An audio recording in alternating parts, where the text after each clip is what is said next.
Hello and welcome to this very special episode. We're going to be recapping Halo 5, introducing the Banished, and going over some Halo Wars 2 clips too, because basically this leads on to Halo Infinite. So this video is all about a recap for Halo Infinite, but after Halo 4. So, Cyrus team are sent on a mission at the beginning of Halo 5, Guardians. This team is introduced to the game, also known as Fire Team. So Fire Team are sent on a mission to capture Dr. Halsey. She has been captured by the Elites and the Covenant, and these guys have been sent in. And I wanted to include this clip because basically they are probably an 80% of Halo 5. You play as them as 80%. You got Book from ODST. And then you got the guy that you play as, who is from a TV series of Halo called Nightfall. He used to be an assassin and now has worked his way up the Spartan tier and is obviously pretty good because that's who we play as. So I wanted to include this clip just because I know it's a little bit lengthy and it's not very recappy, but this just opening scene introducing these guys, just one of the best scenes of the game, to be honest.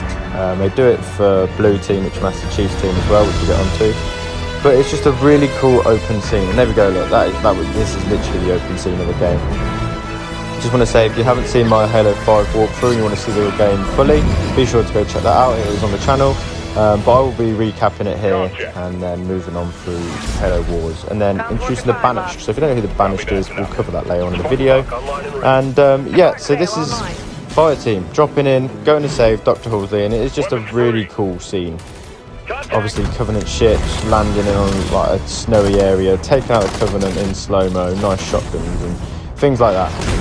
So we are capturing Dr. Halsey. If you don't know who Halsey is, she has been in previous Halo 4 games, or Halo 4 game, and she is actually the creator. She was in Halo Reach as well. So I have covered all this, but she is basically the creator of Cortana. I know it's meant to be Halo 5 storyline, but Cortana is corrupt in Halo 4. And briefly, in a nutshell, we need to get hold of her to help us save Cortana and stuff. But this team are capturing her at this point, unknown to all what's going on, and just saving her for the UNSC army. Like I say, they are fighting through this nice battleground with a load of ships being destroyed. And this is sort of like an intro to the game, but an intro to this team.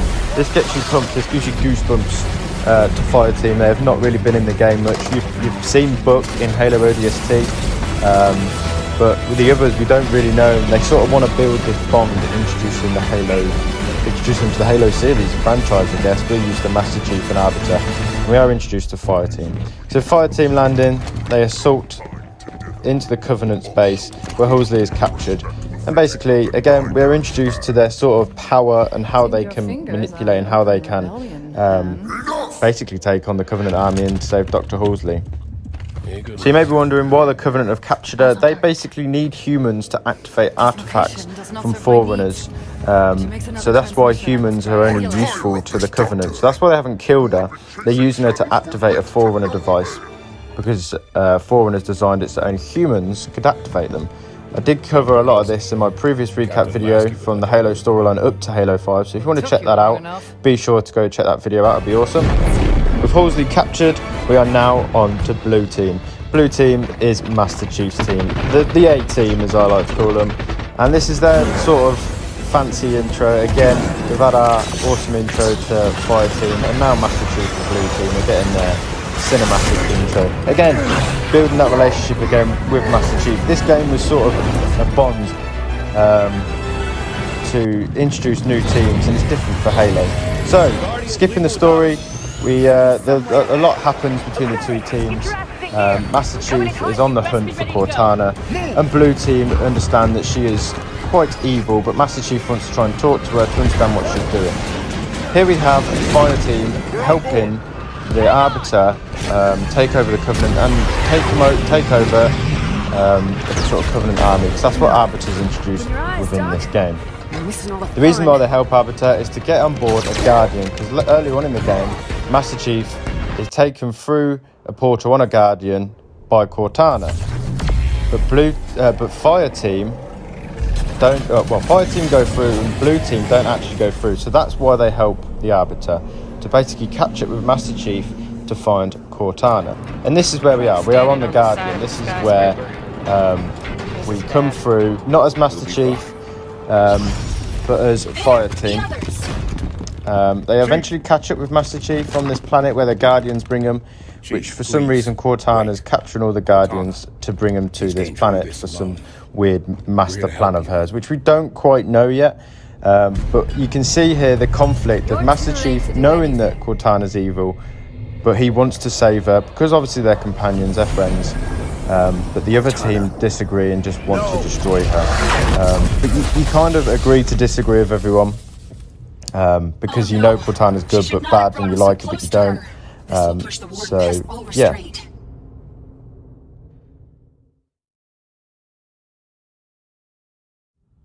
So blue team are actually teleported once they are head-to-head with one another. And this is done through Cortana, and Master Chief and blue team are confronted with someone called the Warden. We have seen him multiple times during the campaign, but this time Master Chief is going head-to-head with the guy because he seems to think that Master Chief's going to hurt Cortana, and he's sort of acting like a bodyguard for her. So there's a bit of conflict there. Cortana's telling him not to worry about Master Chief. She knows that he's good and means well. And this guy is basically the sort of bad guy of the sort of Halo 5 storyline. He has multiple bodies, but one mind in whole. And Cortana sort of controls the Prometheans during this game and tells them to back down. And then there we go. This is where we officially see Cortana and Master Chief coming head to head. And as you can just see, look how powerful she is. She just disintegrates his body because she is like the master AI. And don't forget, she is corrupt. And at this point in the story, she asks Master Chief what he wants to do. And he don't quite fully trust her. And she picks up on how he's feeling and understands that obviously Master Chief's there just to capture her and bring her back with him, where she has this master plan where she wants to sort of take over because she's cured herself from this virus that she had in Halo 4, and no AI has ever done that. So she thinks she's some sort of god now and wants all AIs to join her on this, and she wants to take over. And Master Chief's obviously like, no, this isn't right. So this is where they disagree, and Cortana actually captures Blue Team and seals them within a prison. And left to it while she carries on with her plans, but Blue Team obviously are out of the action. And this is where Fire Team play a big part in the storyline. Blue Team have been captured by Cortana, imprisoned, because Cortana doesn't want Master Chief, because she knows how powerful he is, doesn't want Master Chief to interrupt her plans. So Fire Team are up for a big challenge here. They need to stop Cortana and save Blue Team. So like I said, Fire Team are sent on the mission to save Blue Team from this prison, and it is this big orb in the background. So once they save Master Chief, and with the Sentinels opening the prison, Master Chief and Blue Team escape. Meaning one thing: these two teams now pair up. That is the main thing from this storyline. Blue Team and Fire Team, the two teams we play as, now team up because Master Chief understands that Cortana is obviously evil. She has this plan that she wants to take over, and she wants all AIs. And at the end of the storyline, she sends out a communication to all AIs saying to them, I've cured rampancy, this infection she's had. And this is what AIs all fear. So she sends out a communication to all AIs telling her to team up. Come on, we can sort of like run this sort of place. And that's what obviously scares Master Chief and Blue Team and Fire Team. So, like I said, at the end of the storyline, Cortana jumps and tells all AIs to join her. But on the UNSC Infinity ship, where she is hunting this ship because they were hunting Cortana to kill her. These were the guys that were commanding Fire Team to take her down. And she's been looking for this ship. At the end of the storyline, we see her jump on board and find this ship, which she then sends a Guardian to the ship. But before she could take control, they slip into slip space and never to be seen. Cortana also sends off an EMP, wiping out a lot of the universe. So an EMP basically stops power. And this is where Halo 5 ends. There's no power, there's no UNSC ship, it's on the run. Master Chief is on the run with Fire Team, Blue Team. and a lot of the UNSC bases, as we can see here, and ships are just wiped out of full power. The headquarters of the UNSC Infinity is going through slip space and no one knows where it's going. There was a lot of uncertainty moving into Infinity that we don't know what's going on. But we have to find the Arbiter, which Master Chief is sent on a bit of a side mission, which is a bit of a grey area, to find the Arbiter. And here lies the reunion of Master Chief with Dr. Halsey and Arbiter. They haven't seen each other in years. Arbiter wasn't in Halo 4, so it's been since Halo 3 since the Arbiter and Master Chief have seen each other. And this starts a new alliance. We've got Fireteam, Blue Team, the Arbiter and Halsey all back together, which gives us a bit of a mystery. We don't know what's going on. So all these teams are joining up together, and we can see that wherever the Arbiter is, they're in a camp, so there's no power. So we know this is after the EMP has happened, but there's a lot of questions going on. So all these guys teaming up, but what are they all doing? And this is where I will recap at the end of the video. So if you're more interested in that than you are Halo Wars and the Banished, skip to the end of the video, as I'll be doing an outro on what I think is going to be going on in Infinity. So yeah, this concludes Halo 5. So let's move on to Halo Wars. So, Halo Wars 2 wasn't a very big game, but it does play a part in the Halo storyline. So, approximately about a month after Halo 5 game, Atriox, the Banished leader, arrives on the Ark, which is where Halo Wars 2 is based. Atriox works his way to a UNSC base and kills off most of, well, in fact, all of the army, apart from an AI called Isabel, which we just seen. With the Spirit of Fire awakening after being in sleep mode to find themselves above the Ark, and Isabel waking them up, telling them that the UNSC army on the Ark was killed by someone called Atriox. With the UNSC obviously worried and scared about the Atriox and his army of brutes, the UNSC starts war with the army known as the Banished, who is led by Atriox, as previously mentioned. With the Banished obviously understanding that the war is taking place, they take the attack to the UNSC ship, where Isabel hijacks it and makes it attack the Ark, forcing Sentinels to attack this ship as seen. With the Banished lead ship destroyed by the Sentinels, this leaves the Banished captured on the Ark. With the Ark producing a Halo ring, part of the war takes place on this ring, and Professor Adrian hijacks the control room, sending the Banished up into space on part of the Halo ring, which quite frankly is one of the coolest parts. The Halo ring is then sucked through a time hole where Professor Adrian sees a Guardian, leaving the end of Halo Wars 2, not knowing what's going on. A few months later, the Banished decide to go to the High Charity ship that crashed and discover that Flood have obviously taken over High Charity. With this, the Banished decide to destroy the High Charity shield and therefore allowing the Flood to take over. With this in mind, the Banished did not mean to upset the Flood and didn't know their full potential, obviously not bumping into them before. But this was a bad mistake for them, as the Banished lost two of their, or an Atriox lost two of his side men and two large, obviously, warriors within the Banished army. And this is where the storyline is. We don't know what's going on. We know about the Guardians. We know about Cortana destroying cities. And we know that the Banished have arrived on the Ark and have found the Flood. So could this be the intro to the Flood moving into Halo Infinity? I will now cover some Banished storyline stuff and then a bit of an outro at the end. So, the Banished. We've never met the Banished before Halo Wars 2. So, a very weird way to introduce a large enemy moving into Halo Infinite. So, who are they? Atriox, being the leader of the Banished, used to be part of the Covenant army, where brutes were sent into battle for the Covenant as a bit of tanks. As we know them in Halo 3, going in with their grav hammers, being a bit of a brute. Atriox was getting annoyed every time he was sent into army, being sent off on suicide missions and coming back alone, being sent on more suicide missions and coming back alone. He just got more and more agitated by this, with the Prophets sending him into army, with the Covenant in general sending him to army. He decides to make a secret cult, where him and his brute army will eventually take over, but it was all about timing. The also annoying thing is he knew they were just using him as slaves and using him as brutes to just die. They weren't bothered about their well-being, which was obviously driving him insane and wanting to take over. But he had to buy his time and make sure he had the right decision. Until one day when he was sent on a suicide mission and come back the final time alone. Atriox decided to come up with this master plan where he would take over and destroy the Elite and Covenant. We also know that the Covenant was sort of taken out in Halo 5 by the Arbiter, therefore there would only be little patches of the Covenant left.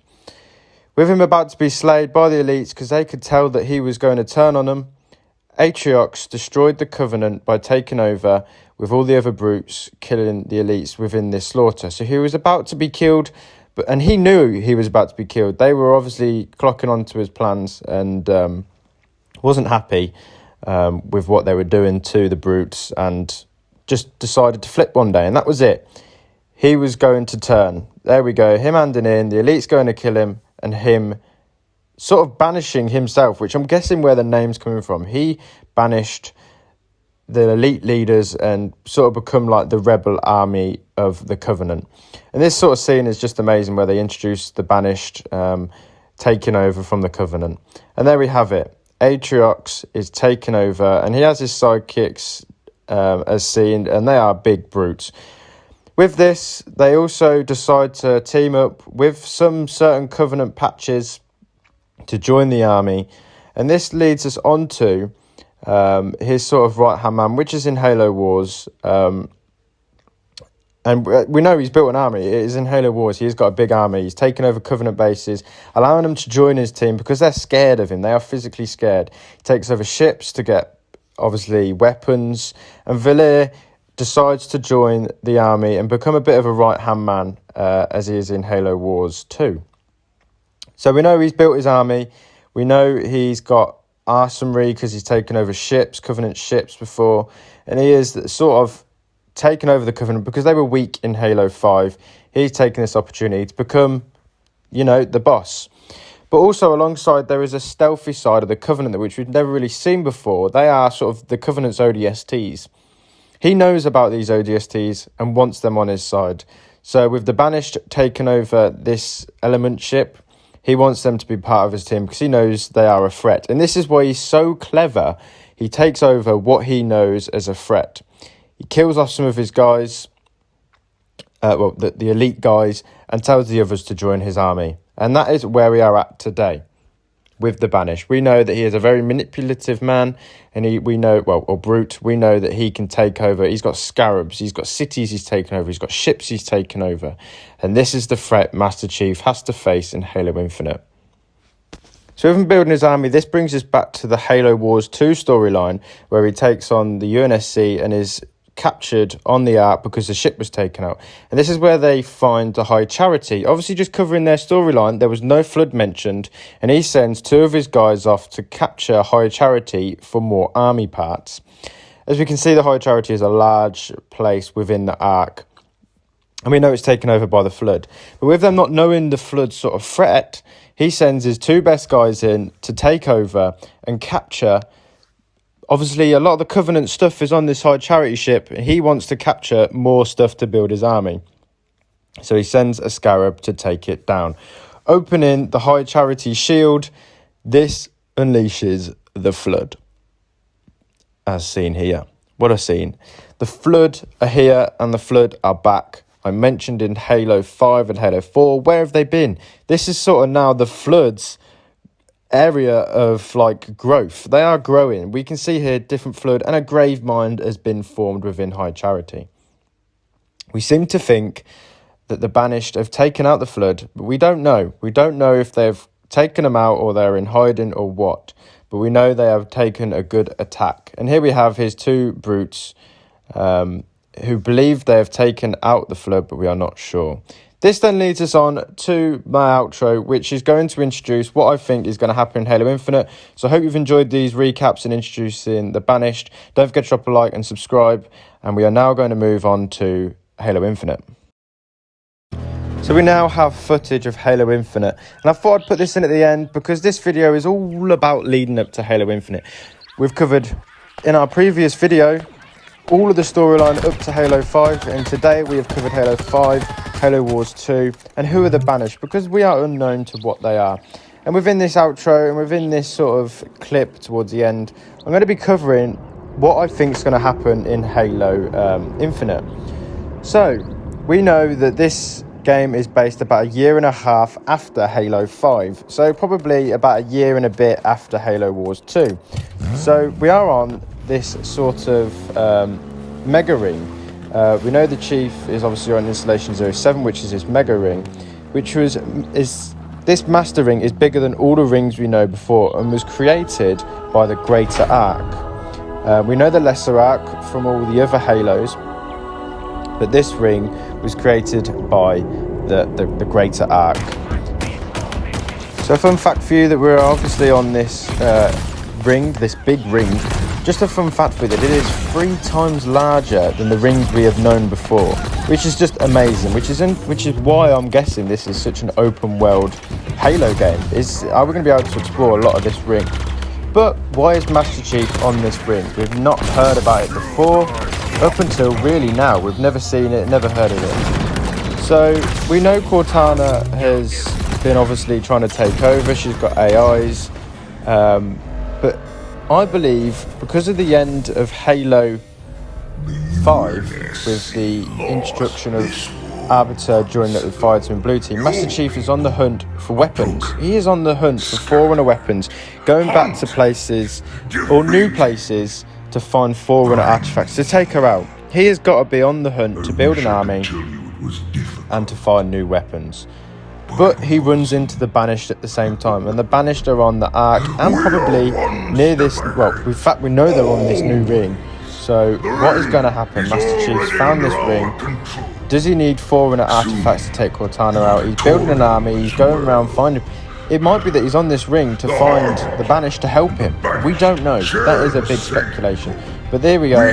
This is where we're officially known that the Banished are in this game. Here is Atriox threatening Master Chief, and that is where we are. Is Master Chief finding weapons? Is he finding a new army within the Banished to help because he knows what their tactics are? What are we going to do? What are we going to find out in Halo Infinite? I'm so pumped for this game, guys. Hope you are as well. Please don't drop a like and a comment if you want to see more. Don't forget to subscribe to show your support. Don't forget to go check out my other Halo videos. I'm massively pumped, and don't forget to come back when Halo Infinite is out, and we'll be playing that game to the death to find all the Easter eggs, everything about it. So yeah, thanks for watching, guys. I'll leave you with this ugly mug on the screen with Atriox talking a load of gobbledygoosh. I'll catch you on the next one. Spartan, bare your fangs. Fight hard. Die well.